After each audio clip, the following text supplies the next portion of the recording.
The salvage vessel Stardrift shuddered violently as it broke through the atmosphere of the barren moon designated as XK347. Jackson Reed gripped the controls, his knuckles white against the worn leather of his pilot gloves, watching the altitude gauge plummet faster than he'd like. The ship's hull groaned in protest as superheated air rushed past, painting streaks of orange across the cockpit's reinforced viewport. "This is exactly why I work alone," he muttered through gritted teeth, casting a sideways glance at his unexpected passenger. The Zephyrian female sat rigid in the co-pilot's seat, her iridescent crimson skin seeming to glow in the emergency lighting. Unlike humans, her people possessed an otherworldly beauty that was both alluring and intimidating. High cheekbones, luminous golden eyes, and hair that shifted between deep burgundy and violet depending on the light. Nixon Carey's adjusted the safety harness across her form-fitting environmental suit, which hugged curves that would have been distracting under different circumstances. "Your piloting skills require significant improvement, human," she said coolly, though her melodic accent couldn't entirely mask the tension in her voice. "My piloting skills are the only reason we're not space dust right now," Jackson shot back, fighting the controls as another atmospheric pocket sent them spinning. "Maybe if your people hadn't given us faulty coordinates to this salvage site, we wouldn't be in this mess." The Zephyrian's golden eyes flashed with irritation. The coordinates were precise. Perhaps human technology is simply inferior to her. Words were cut short as the ship struck something solid.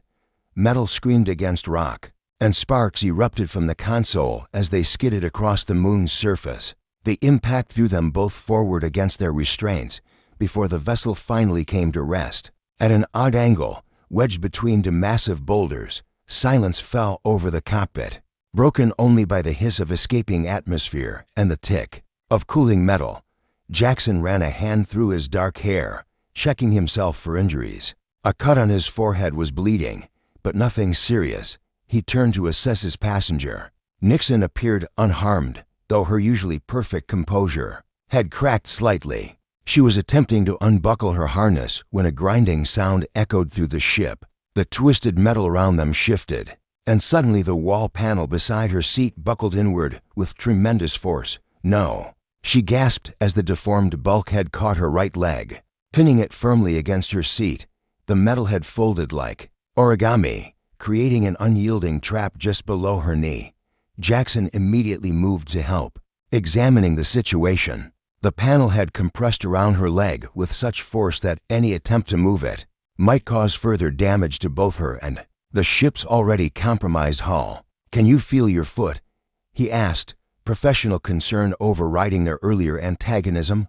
"Yes, but barely," Nixon replied, her breathing becoming more rapid. She placed both hands against the twisted metal and pushed with surprising strength, but it didn't budge even a millimeter. "The circulation is being restricted.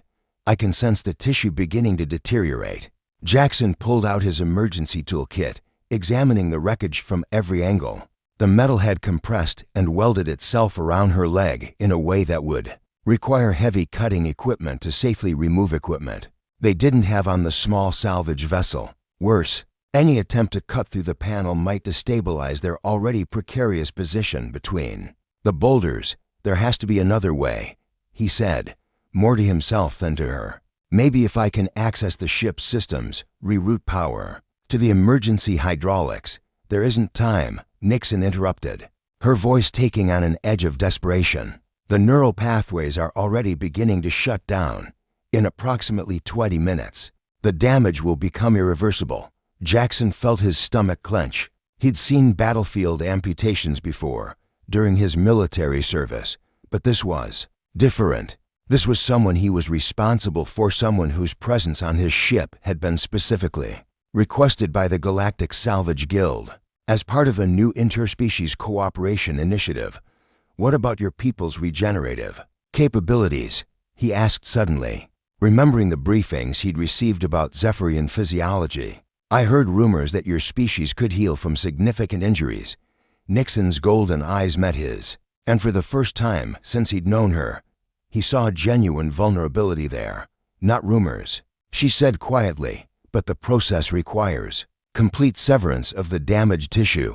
The implications of her words hit him like a physical blow. "You're talking about amputation." "I am talking about survival," she corrected. Though her voice trembled slightly, "My people possess the ability to regenerate lost limbs, but only if the separation is clean and complete. Partial damage, like what's occurring now, prevents the biological processes from initiating properly." Jackson stared at her in disbelief. "I can't just, there has to be another option." "What if I tried to, Jackson Reed," she said, using his full name for the first time, her tone becoming formal and resolute. "I am Nixon Carries of the Crimson Court, third daughter of the Stellar Regent.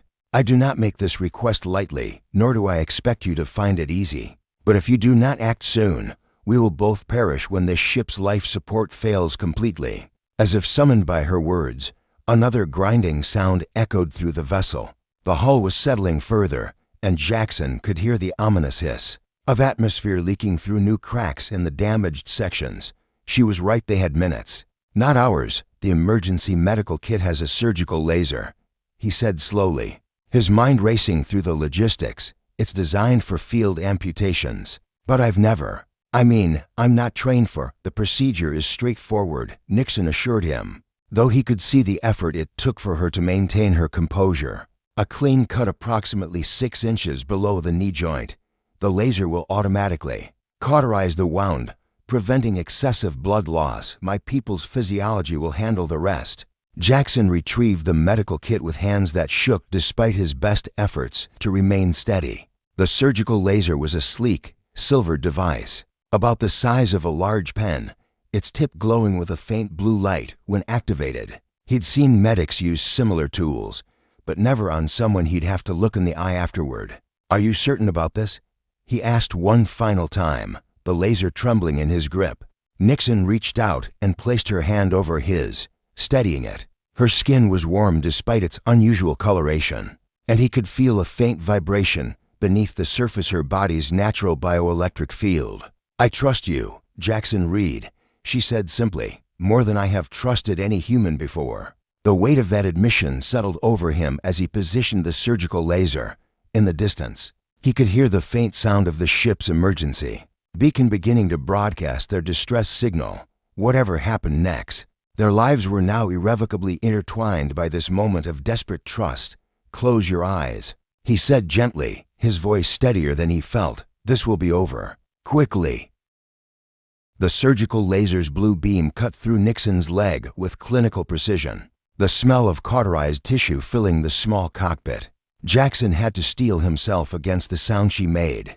Not quite a scream, but a low, keening noise that seemed to come from somewhere deep in her throat. The moment the separation was complete, he immediately began working to free her from the wreckage. "It's done," he said, carefully lifting her away from the twisted metal. To his amazement, the wound had already stopped bleeding entirely, sealed by the laser's cauterization and what appeared to be her body's own rapid clotting response. Nixon's face was pale, her golden eyes unfocused with pain, but she managed a weak nod. "The regeneration chamber," she whispered, "in my personal effects.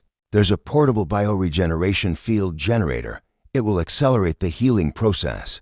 Jackson carried her to the passenger compartment, settling her on the narrow bunk. Before retrieving her belongings, among her carefully packed items, he found a device that looked like a metallic bracelet embedded with pulsing crimson crystals. When he placed it around her leg, just above the amputation site, it immediately began to emit a soft humming sound. "How long?" he asked, unable to keep the fascination from his voice, as he watched tendrils of new tissue beginning to form at the wound site. "2 days for basic functionality," Nixon replied, her breathing becoming more steady as the device's healing field took effect. "Perhaps 3 for complete restoration. Your species would find the process unsettling." Jackson checked the ship's systems while she rested. The news wasn't good. Life support was functioning at 60% capacity. The communication array was damaged beyond his ability to repair, and their emergency beacon had a range of only a few hundred kilometers. They were stranded until rescue arrived. "Assuming anyone was monitoring this remote sector, we need to find shelter," he said, returning to check on her. "The ship's hull is compromised, and this moon's surface temperature Drops to -40 at night. Nixon struggled to sit up, examining her regenerating limb with clinical detachment. The new tissue was translucent and clearly not yet functional, but the growth rate was remarkable. There, she pointed through the viewport toward a series of dark openings in the cliff face. Those appear to be cave systems. My people have legends about this moon. It was once inhabited by an ancient civilization. With considerable effort, Jackson helped her transfer to the ship's emergency shelter pod, a self-contained unit designed for exactly this type of situation. The pod's repulsors allowed him to guide it across the rocky terrain toward the caves, while Nixon provided directions and historical context about the moon's supposed significance. The Crimson Archives speak of the Veil Builders, she explained as they navigated between fallen boulders. They were said to have created technology that could bridge the gap between physical and spiritual realms. Most scholars consider it mythology. The cave entrance was larger than it had appeared from a distance, easily accommodating the shelter pod as they moved deeper into the tunnel system.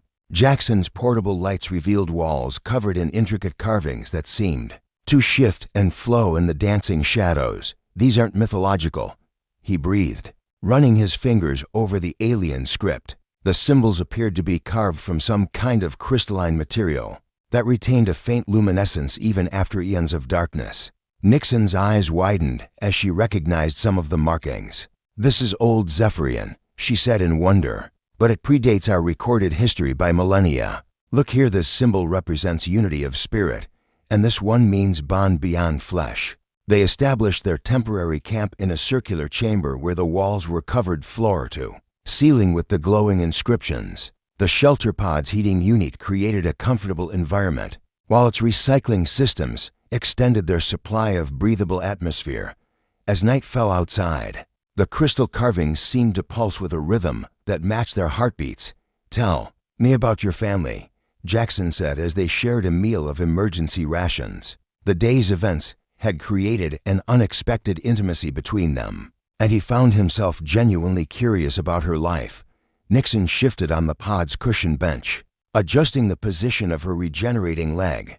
The Crimson Court is complicated. My father expects me to marry within our noble class and produce heirs to continue our bloodline. My sisters have already fulfilled their duties in this regard, and you're the rebel.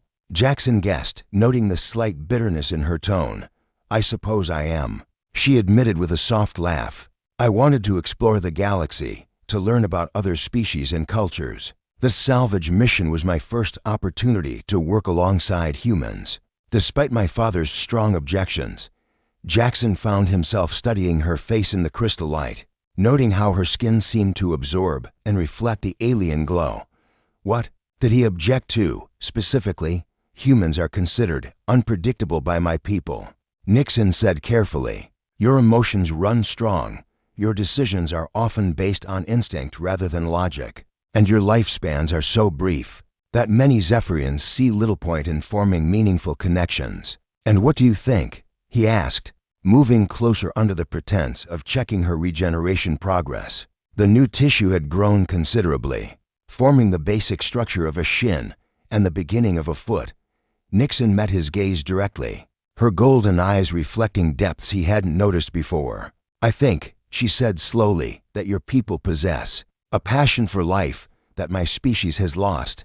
You live each day as if it might be your last, while we Zephyrians can become so focused on our long-term plans that we forget to experience the present moment. Their conversation was interrupted by a distant sound, the unmistakable whine of atmospheric engines approaching their location. Jackson immediately moved to the pod's scanner display, his expression darkening as he read the results. 3 ships, he reported grimly. Unknown configuration, but definitely not Galactic Salvage Guild rescue vessels.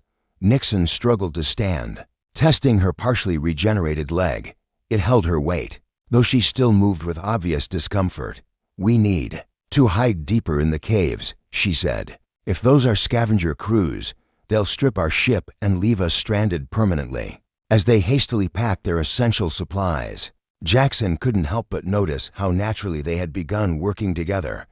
What had started as professional cooperation born of necessity was evolving into something more complex, a partnership built on mutual respect and growing trust. This way, Nixon said, leading him toward a passage marked with particularly intricate carvings. The symbols here indicate a sacred space.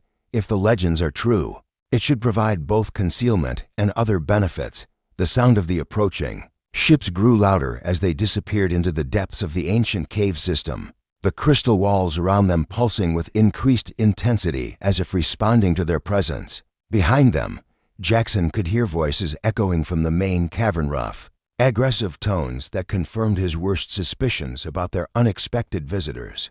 Whatever lay ahead in the deeper chambers, it had to be better than facing armed scavengers while protecting someone who could barely walk. As Nixon's hand found his in the crystal-lit darkness, he realized that somewhere between the desperate amputation and their current flight, she had stopped being just a passenger and become something far more important, someone worth protecting at any cost.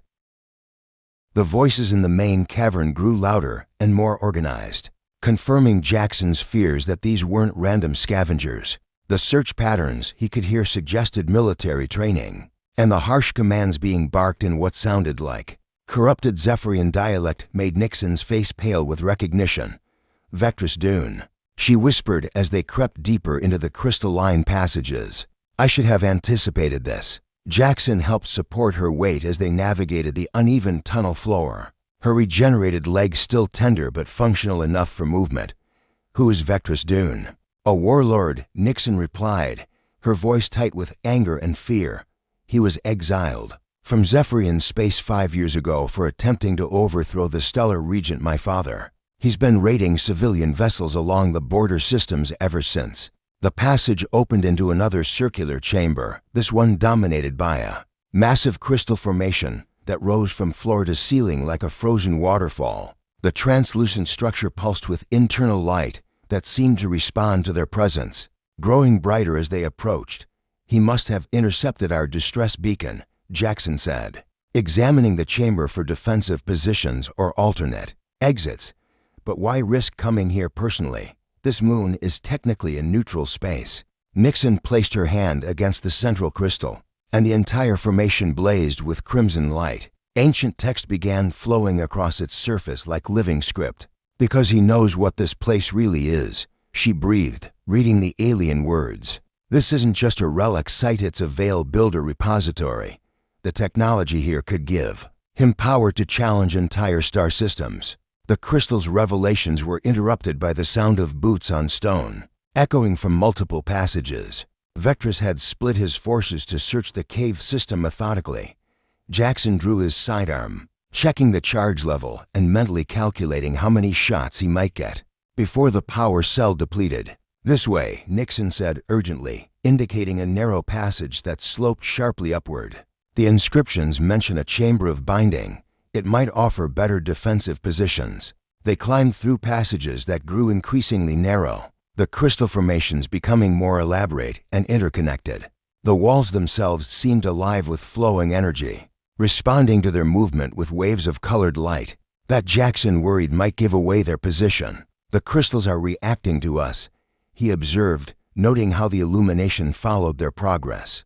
"Is that normal for Zephyrian tech? This predates anything my people have created." Nixon replied, pausing to catch her breath as they reached a wider ledge. "But there are similarities to our bioelectric fields. Perhaps the Veil Builders were our ancestors, or we share some common evolutionary origin." A shout from below indicated that their pursuers had discovered the bright crystal chamber they'd left behind. The hunt was closing in, and Nixon's regenerated leg was beginning to show signs of strain from the climb. Jackson made a decision that surprised even himself. "Keep going," he told her, handing over his emergency supplies. "Find this chamber of binding and see if you can access whatever technology the Veil Builders left behind." What are you planning?" she asked, her golden eyes wide with alarm. "Buying us time," he replied, checking his weapon one final time. "I was special operations before I became a salvage pilot. Let me do what I'm trained for." Nixon grabbed his arm, her grip surprisingly strong despite her injured state. "Jackson, you can't face them alone. Vectress has at least a dozen raiders with him, all armed with military-grade weapons. Then I'll have to be creative, he said with a grim smile. Keep climbing. I'll find you when this is over. Before she could protest further, he slipped back down the passage, using his knowledge of the crystal formations to plan an ambush.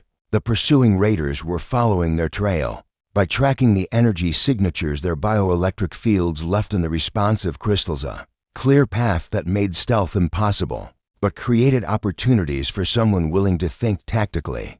Jackson positioned himself in an alcove where multiple passages converged, using his portable light to create false signatures in the crystal walls while he waited in darkness. The first raider to enter his killing field was a tall, scarred Zephyrian carrying an energy rifle that could punch through starship armor. He went down silently, Jackson's knife finding the vulnerable spot between neck and shoulder that his military training had taught him.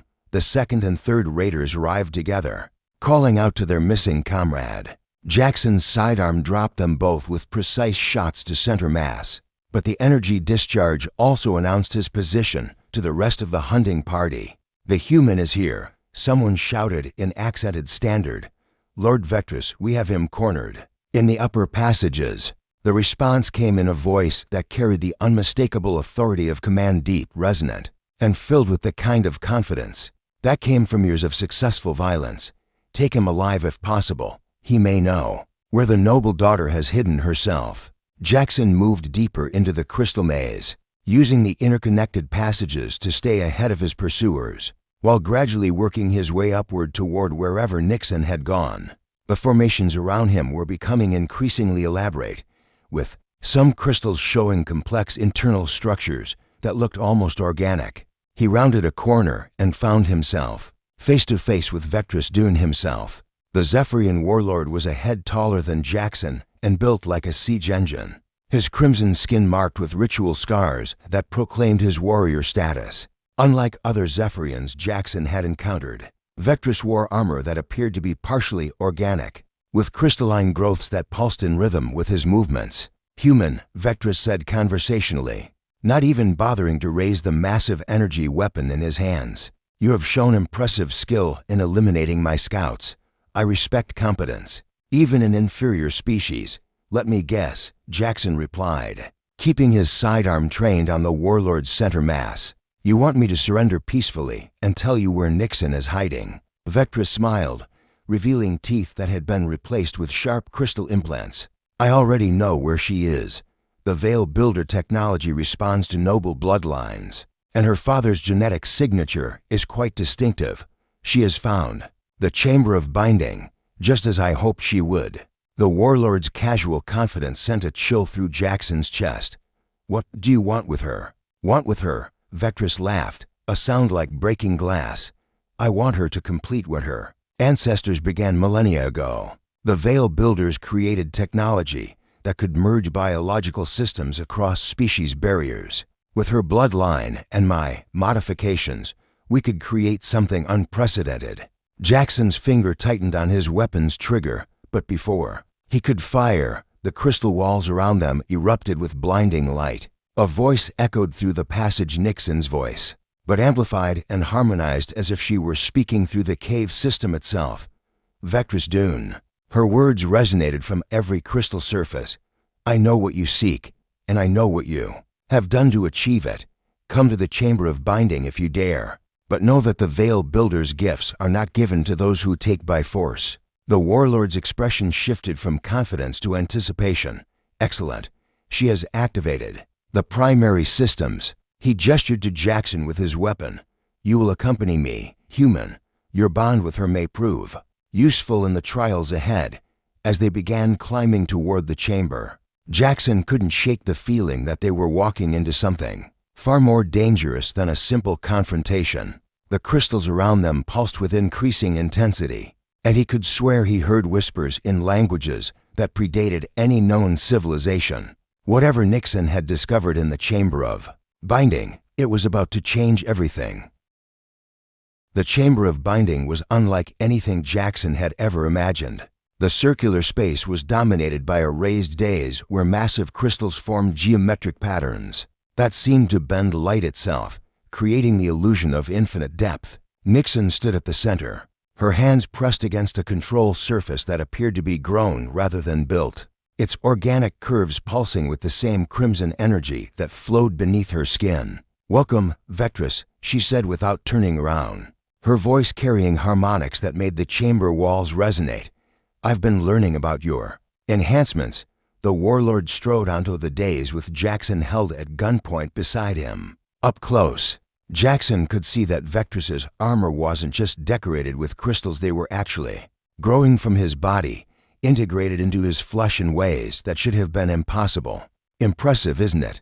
Vectress said, noticing Jackson's stare. "Veil Builder biotechnology, extracted from lesser ruins across the sector. Each piece required significant sacrifice to obtain." "You've been harvesting genetic material from other species," Nixon said, finally turning to face them. Her golden eyes blazed with anger and something else, a power that seemed to flow from the chamber itself. "The crystals show me everything, Vectress, the colonies you've raided, the experiments you've conducted."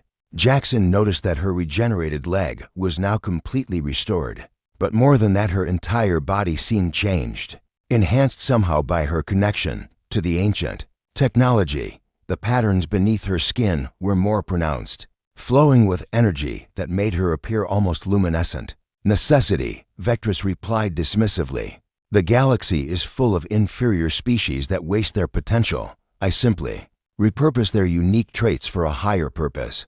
Their confrontation was interrupted by the sound of additional forces entering the chamber, but these weren't more of Vectress's raiders. The newcomers wore sleek environmental suits, marked with the insignia of an independent mercenary company, and their leader removed her helmet to reveal a face that made Jackson's blood run cold.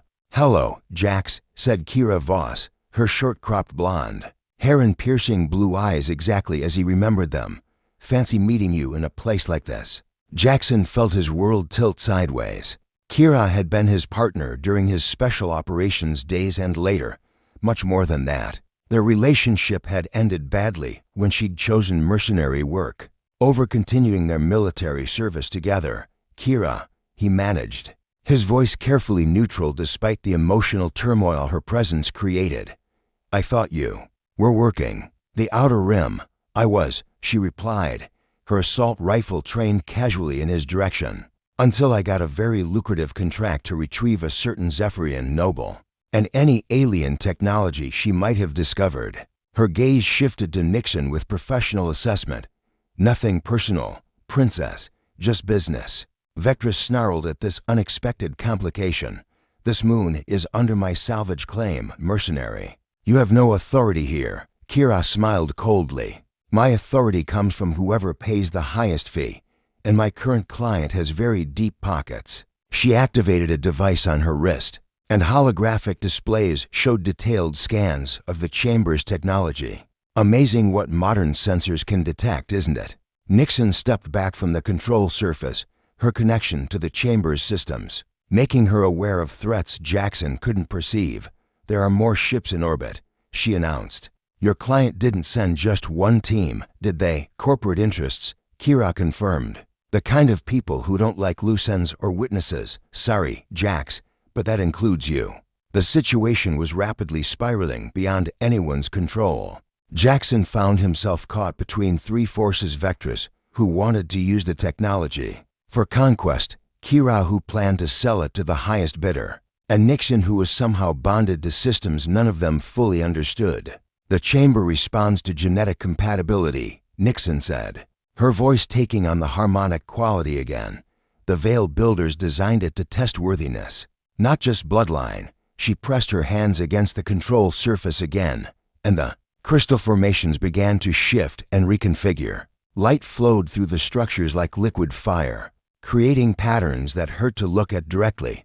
What are you doing?" Vectress demanded, raising his weapon toward her. "Showing you what you really are," Nixon replied. The chamber filled with energy that made everyone's skin crawl, and suddenly holographic images began appearing, memories extracted from the crystal matrix itself. The images showed Vectress's raids in brutal detail. Entire colonies burned while he harvested genetic samples from dying populations. research facilities where captured scientists were forced to integrate alien biotechnology into his body against their will, a trail of destruction across multiple star systems that had been attributed to random pirate activity. The Veil Builders created this technology to unite species in cooperation, Nixon continued, her eyes blazing with reflected crystal light. You've perverted it into an instrument of exploitation. Kira shifted her position, clearly uncomfortable with the revelations, but still focused on her mission. Touching. But my job is extraction, not moral judgment. Step away from the controls, princess. And what about you, Jackson Reed? Nixon asked, turning her golden gaze on him. The chamber shows me your memories as well. A soldier who became disgusted with violence, who chose salvage work to avoid further bloodshed. Will you stand with those who profit from death, or help me ensure this technology serves its intended purpose? Jackson felt the weight of decision settling on his shoulders. Kira represented his past a life of conflict and pragmatic choices that had ultimately left him empty. Vectress embodied everything he'd grown to hate about military life, the willingness to sacrifice others for personal gain. But Nixon represented possibility, a future where different species could work together instead of exploiting each other, where technology served cooperation rather than conquest. I've made my choice, he said quietly, then moved with the lightning reflexes that had kept him alive through countless operations. His tackle caught Kira off guard, sending her rifle spinning away across the crystal floor as they crashed into one of the chambers. Support columns. The crystal formation responded to the impact by blazing with protective energy, creating a barrier that separated Jackson and Kira from the others. Through the translucent wall, he could see Vectress advancing on Nixon with murderous intent. You always were too idealistic, Jax, Kira said as they struggled for control of her sidearm. This technology is too dangerous to leave in alien hands. Maybe, he replied, using a combat technique she'd taught him to disarm her. But it's too important to leave in human ones, on the other side of the crystal barrier. Nixon faced Vectress alone. The warlord's augmented body moved within human speed, but the chamber itself seemed to be fighting against him. Crystal growths erupted from the floor to block his attacks, while energy discharges from the walls forced him to constantly change direction.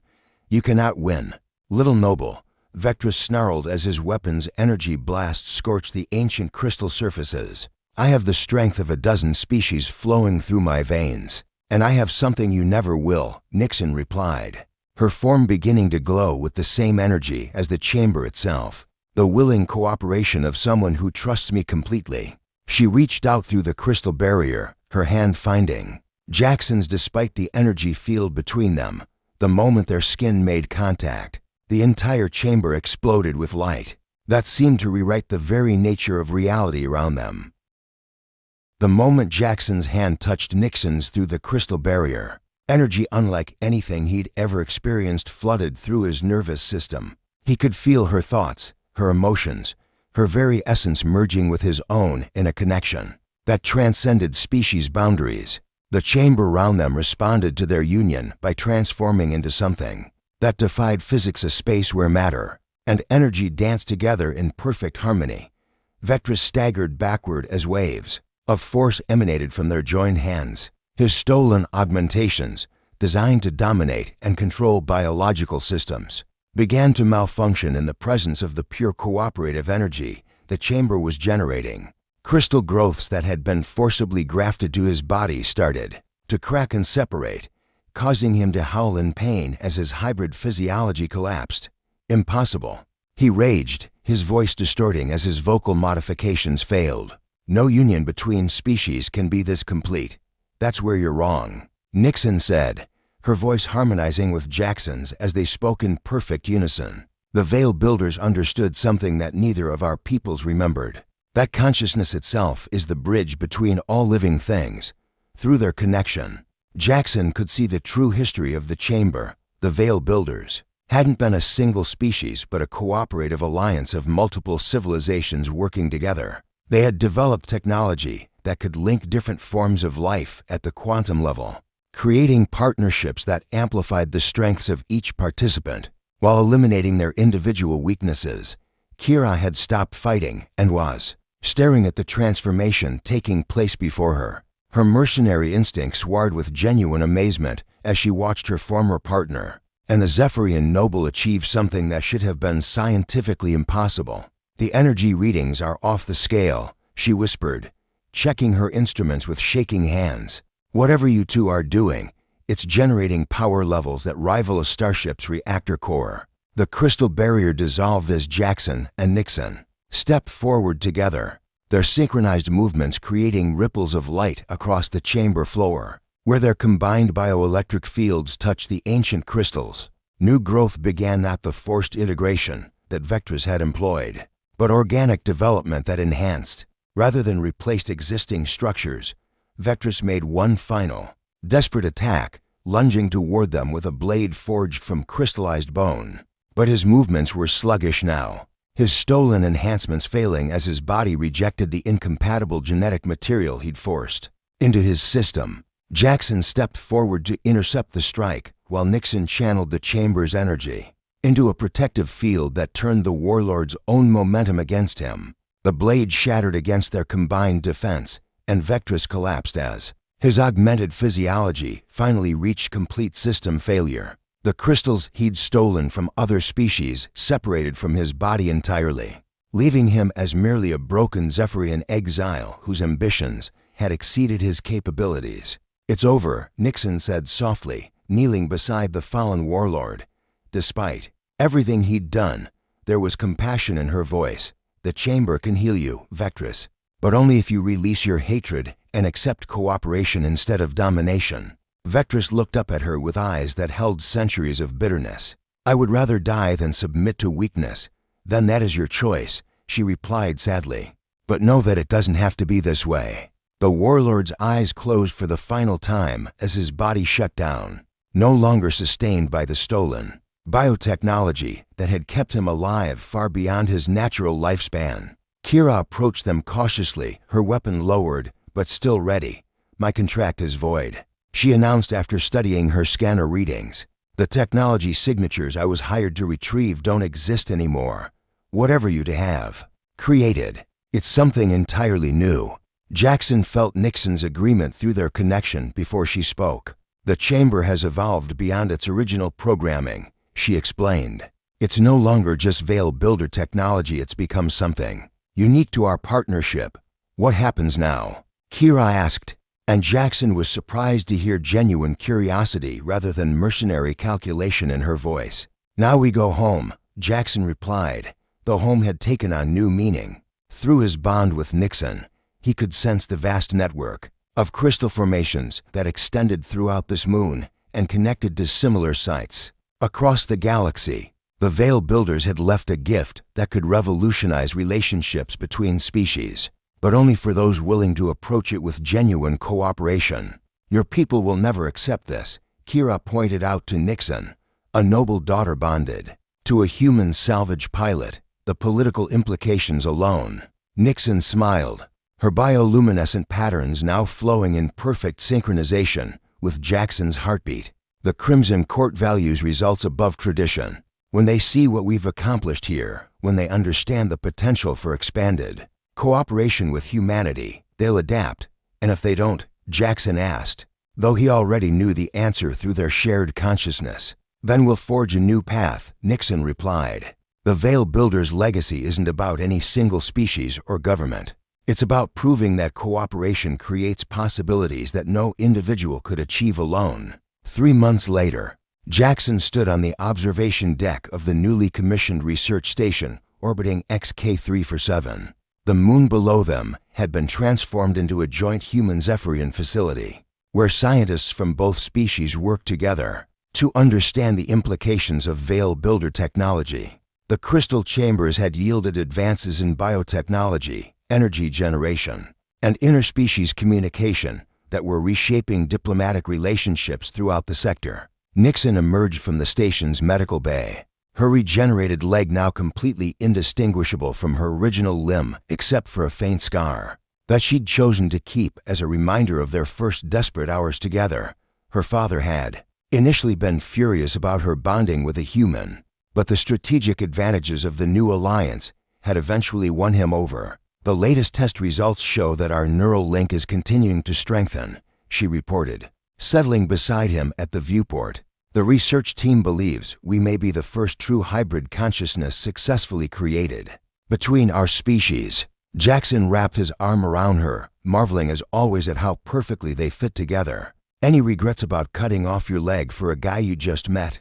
She laughed, the sound harmonizing with crystal formations throughout the station that responded to their emotional states, only that it took a crisis for us to discover what was possible.